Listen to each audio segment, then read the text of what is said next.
मैं खुद एक ट्रांसजेंडर बिजनेस वूमेन हूँ। खुद बड़ी परेशानी मैंने देखी। उंगली अगर अलग अलग है तो कोई काम की नहीं है, लेकिन जब ये मुक्का बनता है तो बहुत कुछ इससे जो है ना इंसान कर सकता है। 30 लोग रह सकते हैं ईजीली जो अपनी ज़रूरियात ज़िंदगी भी पूरी कर सकें। तो वो लोग ज़्यादा पॉजिटिव सोचना शुरू हो गए हमारे बारे में। तू तो बेटियों से नाजुक मेरा बेटा है, तेरा क्या बनेगा मेरे बगैर।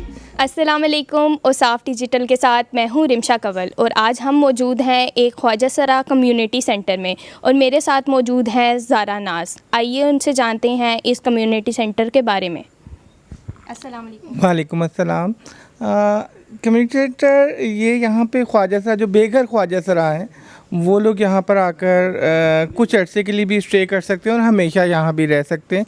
और इसका बनाने का मकसद ये है कि ख्वाजा सरा कम्युनिटी के पास जिनके पास रहने को घर नहीं है, जिनके पास रहने को मतलब किराया अफोर्ड नहीं कर सकते, वो मेरे पास आके रह भी सकते हैं और अपनी ज़रूरियात ज़िंदगी जो है वो मैं जितनी मेरे में दम है मैं पूरी करती हूँ उनकी।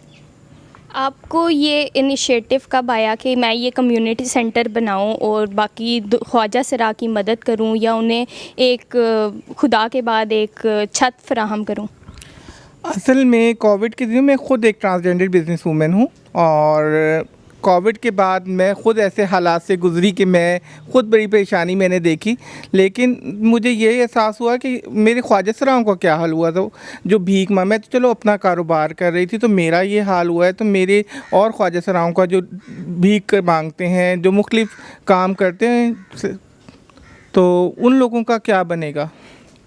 और तो इसी वजह से मैंने जो है ना ये इनिशिएटिव लिया कि चलो और कुछ नहीं तो इकट्ठे होते हुए इस तरह की ये उंगली अगर अलग अलग है तो कोई काम की नहीं है, लेकिन जब ये मुक्का बनता है तो बहुत कुछ इससे जो है ना इंसान कर सकता है, किसी को मार भी सकता है। तो इसलिए जब इकट्ठे रहेंगे किसी कम्युनिटी सेंटर में तो आपस में जो मेल जोल मतलब अगर एक कमा के कुछ लेकर आएगा तो वो उसकी दूसरे की हेल्प कर देगा, तो इस तरह तो कम से कम कर सकेंगे ना, इस वजह से। इस कम्युनिटी सेंटर में मैं ये जानना चाहूँगी कि कितने लोग हैं और ये इसका सारा निज़ाम किस तरह से चलता है और इसको हेड आप कर रही हैं और इधर कितने लोग मौजूद हैं एट अ टाइम? इस पे अभी फ़िलहाल तो 8 लोग हैं और उसके अलावा यहाँ पे कम से कम 30 लोग रह सकते हैं ईज़िली जो अपनी ज़रूरियात ज़िंदगी भी पूरी कर सकें, हर चीज़ उन्हें मुहैया होगी, आराम सुकून से रह सकते हैं। और इसके इनिशिएटिव मेरी बेटी है नायाब अली जो मुझे अपनी सैलरी में से भी पैसे देती है, मैं लोगों से भी डोनेशन लेती हूँ,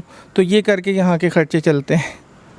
यहाँ पर आप ख्वाजा सरा कम्युनिटी सेंटर जो चला रही हैं इसमें आप बताएं कि क्या क्या सिखाते हैं और वो लोग क्या क्या काम यहाँ पर सीखते हैं?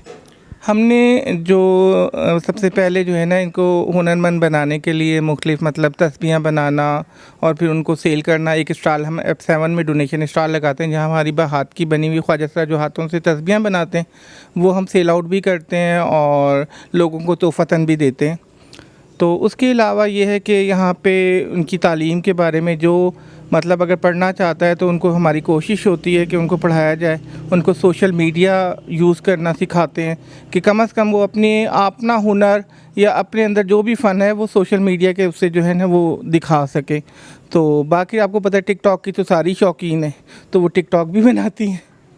मैं आपसे ये पूछना चाहूँगी कि ख्वाजा सरा होना इस माशरे में एक टैबू समझा जाता है, तो बीइंग अ ख्वाजा सरा, ठीक है, आपको ये काम जो आपने शुरू किया इसमें आपको माशरे की कितनी मदद हासिल थी और लोगों ने आपका साथ दिया या आपको तंग किया?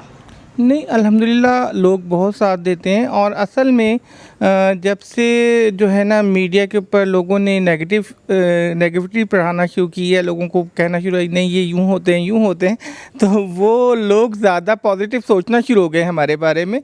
और वो लोग अल्लाह की तरफ से जो अल्लाह ताला इज़्ज़त देना किसी को चाहता है तो वो उसमें कोई इंसान कुछ नहीं कर सकता, चाहे कितना मर्ज़ी प्रोपेगेंडा करें।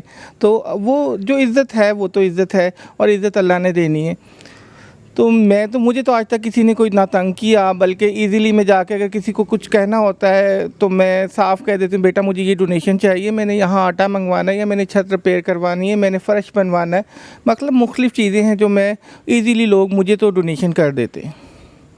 लास्टली मैं आपसे ये पूछूंगी कि ऐसा कोई वाक़या जो आपकी लाइफ में आपके लिए बहुत इम्पोर्टेंट हो या उससे आपके लिए मतलब कोई सबक आपको मिला हो, कोई ऐसा वाक़या जो आपके दिल के बहुत करीब हो? मेरे दिल के करीब मेरे फ़ादर के जो आखिरी वक्त के अल्फाज हैं कि मैं सीडीओ हॉस्पिटल में बैठी हुई थी, तो वो उनका आखिरी वक्त चल रहा था, तो उन्होंने मुझे सिर्फ मेरा हाथ पकड़ के कहा, तू तो बेटियों से नाजुक मेरा बेटा है, तेरा क्या बनेगा मेरे बगैर। तो मुझे ये पलस कभी भी नहीं भूलते। हमने जानी ज़ारा नाज से उनकी कहानी कि वो एक कम्युनिटी सेंटर ख्वाजा सराओं के लिए चलाती हैं, जिनमें उन्हें मुश्किलात का भी सामना करना पड़ता है, लेकिन माशरे की तरफ से भी उन्हें कुछ मदद हासिल होती है।